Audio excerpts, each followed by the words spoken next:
It's even tighter in the GT ranks. Mechanical woes ate away Bill Auberlen's point lead as his teammate Boris Said won the race. Auberlen's advantage now.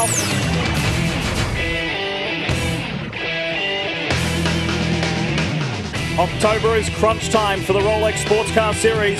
It's the final month of racing in 04, and the championship will be decided in the next 3 events. And if last year's race here at VIR was anything to go by, today's SunTrust 400 should be a thriller. Newcomer Tom Milner grabs the GT pole, and Mike Levitas, Randy Popes for the 3rd time this season will start on the SGS pole. With more on GT, here's Chris Neville. He opened the door at Homestead with a big stumble. Boris Said now just 1 point behind him. He's got to think about this championship. Boris Said had big problems at qualifying earlier to this weekend. Wing height was a little too high. He's got to start in the back of the pack. This track is very difficult for passing, so he's going to have to come from the back. Should be very tough. Calvin Fish has more on SGS. Legendary broadcaster and journalist Chris Economaki is the Grand Marshal and will tell these guys to fire it up. Max Pappas, Wayne Taylor, side by side, and look at them, they're leaning on each other right before the green. Here we go at VIR. A little intimidation factor right there as Max jumps. Here comes Oswaldo Negri in the 6th, great move. On board, GT class leading car, the combination of Bill Auberlen and Justin Marks. Didn't put it on the pole, which was a surprise. People were pleased for young Tom Milner, son of the team owner, and he's teamed with Gunnar Jeanette today. Cal? Well, the number 23 car is down here in pit lane, the Pontiac GTO, and this is really what the GT class is all about next year. We had a great qualifying run by Charles Espenlaub, but engine problems continuing here. They actually had to overheat during practice and qualifying. They thought they'd saved it. They're now trying to bleed the system and try and get Charles Espenlaub back on track, but I don't think it's going to happen, boys. It's BMW 1-2 in GT at the moment. Remember, Boris Said that technical infraction after qualifying, so he's had to work his way from the back of the field, and he's coming forward at a fairly rapid rate. He's up to about 7th in class now. Calvin alluded to the new bodywork that GT car is running. It's not the only one. The 16 car here, the sister car, if you will, of the Milner stable, is next year's bodywork. Take a look at that car. Now look at this one. Complete different configuration across the front. Chris Neville, tell us more about this car. Well, actually, Lee, the pole that Tom Milner Jr. got was very unexpected for this team. Obviously, they were very excited for him, but what's going on right now is definitely racing strategy. They told Tom, Bill's got the experience, so once the race gets going, just slot in behind him, see if you can keep up and learn from the veterans. So that's what we're seeing on the racetrack right now. Obviously, later in the race, when Gunnar Jeanette jumps in this car, we might see a little bit more bumping and bagging for the lead. And the major point about this, why is there suddenly a 3rd PTG BMW? Well, Porsche are only 1 point behind them in the manufacturer's chase in GT. BMW do not want to lose that title. Ever closer to getting back to green flag racing. Stick around, you're watching Sports Cars on Speed. They sit in that very position right now.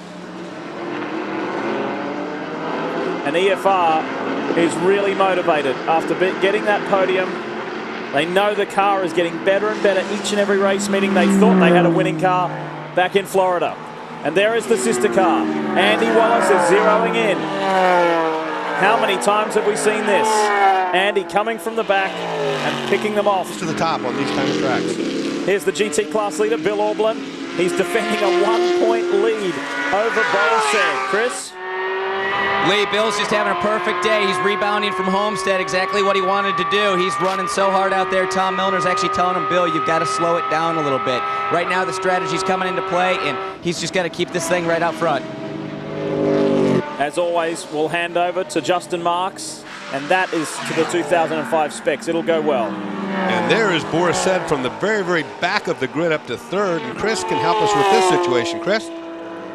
Boris has had an awesome drive from the back of the pack all the way up to 3rd. I guess that's something that we just expect from Boris, but the sad thing is he did get caught out in that last caution, so he's a lap down to both the 33 and the 21. They're going to have some problems for him to try and get back up and contend for the win here. But other than that, Boris is having a great day. Also, the 16, Gunnar Jeanette brought that car in, pulled it behind the wall. They are having engine problems. They're trying to assess the situation there, so our pole-sitting car in GT is behind the wall. So far, it's the objective. 21 is in. GT leading car, Chris. Lee, a lot of action in the PTG pit. 22 is just in. Boris Said getting out. Joey Hand getting in. Also, the 21 has also come in. Bill Auberlen getting out. Justin Marks getting in this car. Lots of debris on this racetrack. Both of these teams are pulling out cantaloupe-sized chunks of marbles coming out of these cars. So this racetrack has just got all kinds of debris, and it really smooths top down here for the 21. The other thing I've seen, I think that's what Chris was just talking about, cantaloupe-sized things, I couldn't quite hear, is I've seen a lot of discarded rubber bouncing around down these at the end of the straightaways. One of Justin Marks leading the 33. Maserati of Washington machine, and Kevin Buckler's 67 is running in third. One of the cars that's had a great performance today, Boris Said. Joey Hand is now behind the wheel, and Big Boris is in pit lane.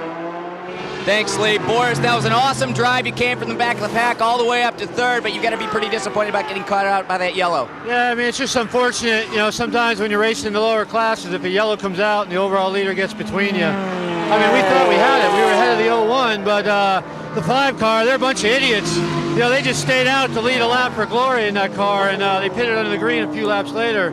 We thought we were going to get away by, so yeah, their bad pit strategy kind of screwed our chance of a race today. But the BMW's running great, and it's a lot of fun, and Bill's leading, so that's what's important. For a while there, we saw a battle with you in the 16. What was going on? I know he was trying to wreck me. I don't know why, but he's going to learn a hard lesson someday if he tries that again. But it was good fun racing. Well, obviously, Boris is a little bit disappointed about this weekend, but hopefully he can still get a podium finish. I'm not sure who he was talking about, who was in the car at that stage, whether it was young Tom Milner or Gunnar Jeanette, but not happy with his co-driver, with his teammates. And that car is done for the day. We should add the third PTG BMW, the 16, is out of the race.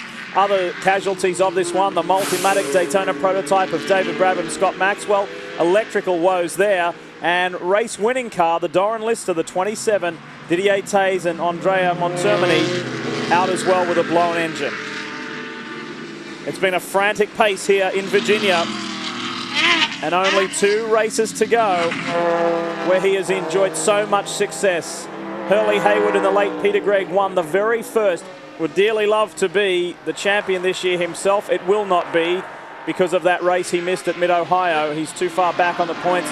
But if there's one thing he can do is help deliver the Daytona Prototype Championship to his good friend, Wayne Taylor.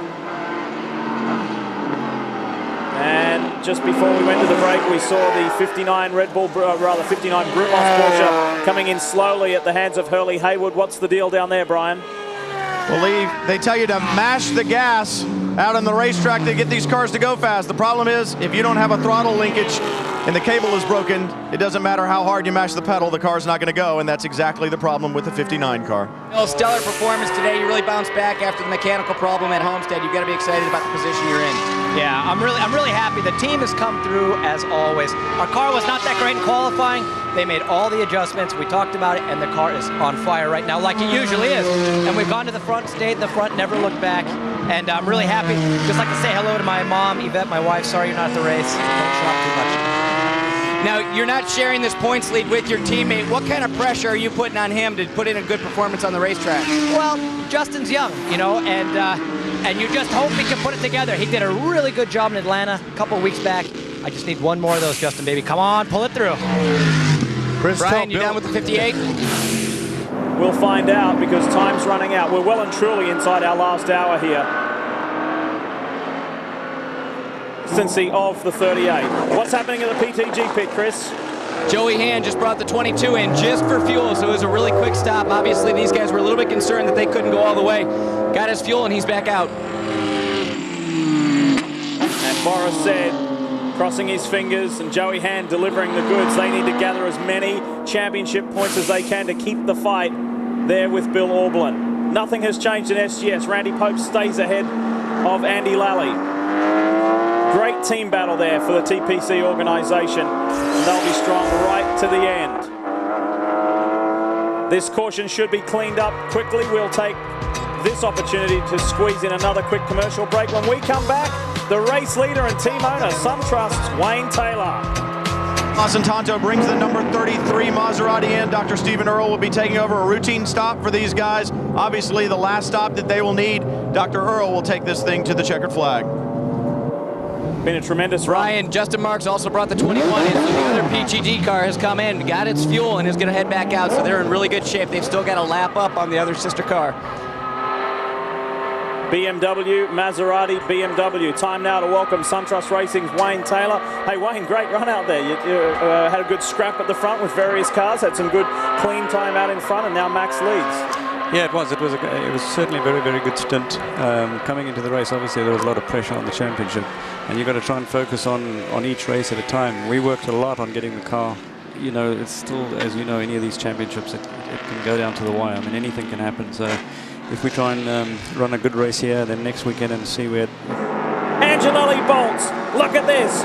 Pruitt hot on it as well. And Andy Wallace coming in the background. Boy, I saw a lot of cars passing in the back there. I don't know if the green was out or not. We're going to find out about that soon enough. Extremely fast part of the racetrack, and you don't want to bump side to side there. Here it comes. Oh, no! Contact now, and Negri's lost it. That's just horrible. Oh, and he's way out in the toolies. That is costly for Oswaldo Negri while in the six. It's not bad enough. We can look where he's at in the grass. By the time he does find the racetrack, he's going to have to pit. Radiator will be completely clogged. Oh no! Oh my gosh! Oh, and that was the next car in line. Kurt Wagner has come in contact with Oswaldo Negri. The two Dorans collide. Still crashing behind. And collide heavily. That was a big, big hit. That was the next car in line to overtake Oswaldo Negri, and they smashed at a great speed. Look at the destruction of that car. See the 66 going on. Wow. And Wagner had just got back in that car after Brent Martini's stint. The 66 also involved. And that is the combination of Gleason James and RJ Valentine.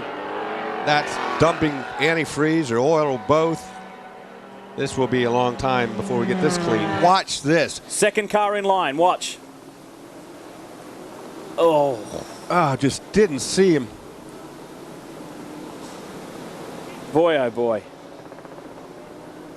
This is an onboard shot from the 21. The crash is happening up ahead. On board with Justin Marks. Did a good job, Justin did, getting through there. Wow.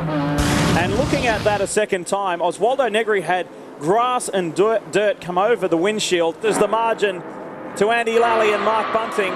And the 21 PTG BMW M3, Bill Auberlen and young Justin Marks have done it again. And that will extend Bill Auberlen's championship lead over Boris Said. It's a BMW 1-2 in GT.